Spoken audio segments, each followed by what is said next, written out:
Hi guys, so today we're going to be looking at big maths and we're aiming to be able to solve 3 digits, take away 3 digits using a number line strategy. So let's get started. Now, to be able to solve problems using a number line strategy, here are the 5 steps that help us be successful. So we need to remember to show the gap on a number line. We need to draw a line at the next multiple of 100. We need to jump to the next multiple of 100 using our jigsaw numbers to 100. We need to jump from the multiple of 100 and then add the 2 jumps together. Okay, so let's do that just now. Look at solving this problem. So we have 354 take away 188. So when I have that problem in my mind, I will show you the steps that would go through in my brain, remember. So our first step is to learn how to write it down. And then eventually those steps should stick in our head so we no longer need to write them down. The first thing we do is we organise these 2 sets of numbers onto a number line. So I'm going to draw out my number line.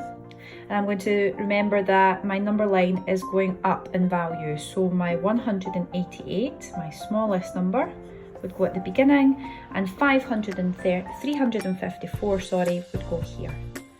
Okay. Now once I've done that I have shown the gap on the number line. So this is the gap, 188 all the way up to 354. The next step is to draw a line to the next multiple of 100. So this is where I need to use my rounding skills, okay? So what is the next multiple of 100? So I'm going to round it up to the next 100, which is 200. So I'm going to put a little line there. There's my 354. So I'm going to say this is 200. Okay, and then I need to work out what is the gap between 188 and 200. And this is where I can use my jigsaw numbers if I wanted. So I would look at, okay, so I have 88 there. How many more to make another 100?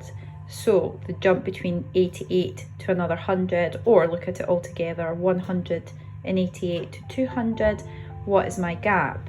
So I can look at that and say, well, I know that my smallest digit would need to add to 10. My next digit would need to add to 9. So we'd say, okay, so that would mean that the next number here, the jump would be 12. Okay, because 88 plus 12 makes 100. So if they both make 100 and I add the other 100 place value, that should give me 200. So 188 plus 12 gives me 200.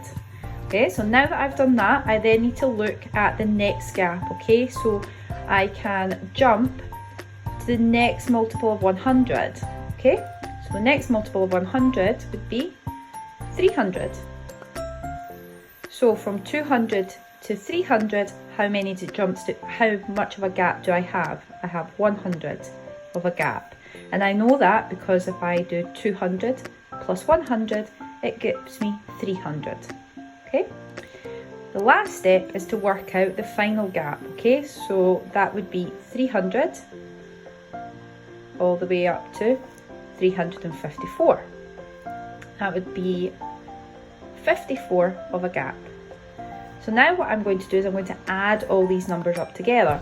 So I know I have 100. I'm going to add 12 plus 54.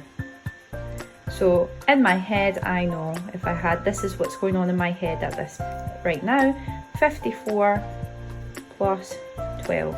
So I'm adding my units together to give me 6. I'm adding my tens together to give me 6 tens. Well, I'm going to put 60 there so I don't forget. And I'm adding them 2 together to give me 66. And I still have that 100. So my total is 100. So I'm going to put here plus 100. 166. There's a quicker way of doing it. Okay, let's try and do the same problem again. Okay, so but with less steps. So 354 take away 188. So again, I'm going to make my number line. I'm going to do 188 at the start. I'm going to do 354 at the end.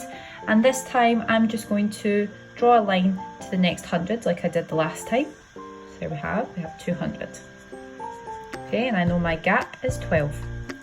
Now the next thing I need to do is work out what's the gap from 200 to 354. And straight away I know it's 154 of a difference. So all I have to do now is add the 12 onto the 54. So that would be, how much, boys and girls? That's right, 66. So in total I have 166. Okay, so I need to write my answer up here, 166.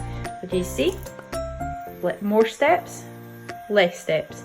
And eventually you should be able to do that and hold it in your head. Sometimes though, you might start to find it a bit tricky, and this might be the area where you're getting stuck. Okay, so this comes back to you knowing your numbers up to 100. Knowing which numbers can be added together to give you a total of 100.